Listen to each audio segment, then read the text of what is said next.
नमस्कार। ऐसे लोग जो अब नहीं हैं, बीत चुका, जैसे बीता हुआ कल है, ऐसे लोग जो महान महान कार्य किए हैं, तो कुछ लोग ऐसे होते हैं जो उनमें जैसे कमियां गिनाते हैं कि उन्होंने ऐसे कैसे किया, ये कैसे किया।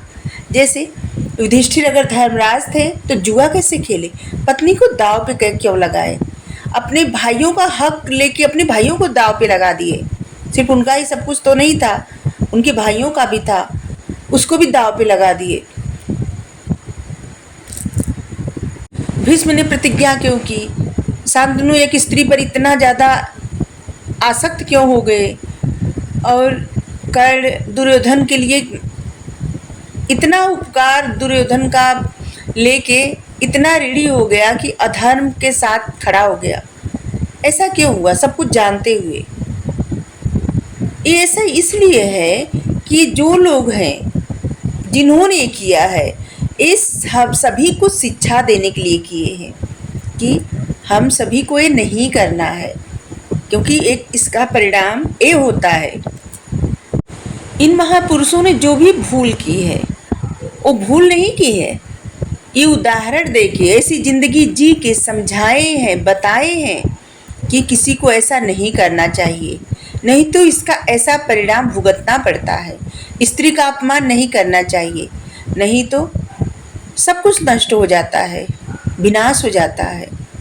जुआ नहीं खेलना चाहिए, नहीं तो ऐसा परिणाम भुगतना पड़ता है, इतना अपमान का घूंट पीना पड़ता है।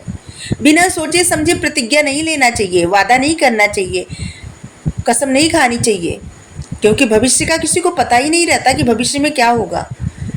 किसी का उपकार लेने से पहले जरूर ये सोच लें कि इसको किस प्रकार चुकाया जाना चाहिए। दुर्योधन ने अपने जीवन में एक ही सबसे अच्छा कर्म किया था, वो किया था कर्ण को अपना मित्र बना के।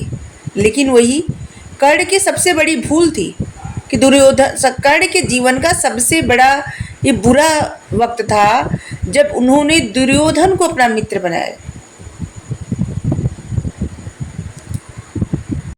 ये जो कुछ भी हुआ था, जो कुछ भी, जो जब हम सब पढ़ते हैं, देखते हैं, सुनते हैं, जानते हैं, तो इसका मतलब क्या होता है, ये सिर्फ एक गलतियां गिनाने के लिए नहीं होता, ये सीखने और समझने के लिए होता है कि उन्होंने ऐसा किया, उसका फल ऐसा प्राप्त हुआ, मतलब ये नहीं करना है, ऐसा कार्य बिल्कुल नहीं करना है।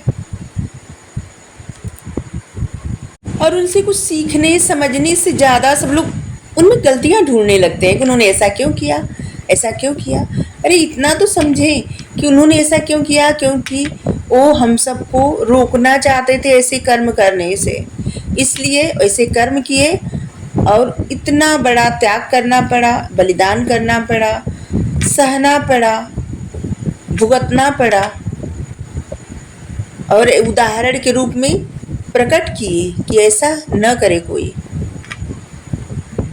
तो अगर किसी के मन में भी किसी के प्रति आता होगा, ऐसी भावना आती होगी कि उन्होंने ऐसा किया था, एक ऐसे, तो इतना ज़रूर समझे कि वो आने वाली पीढ़ी को ऐसा समझाना चाहते थे या समझाना चाहती थी कि ऐसा न करें, नहीं तो इसका परिणाम ये होगा। और उन्होंने उदाहरण दे के समझाया, ऐसा जीवन जी के समझाया। Thank you so much. Radhe Radhe.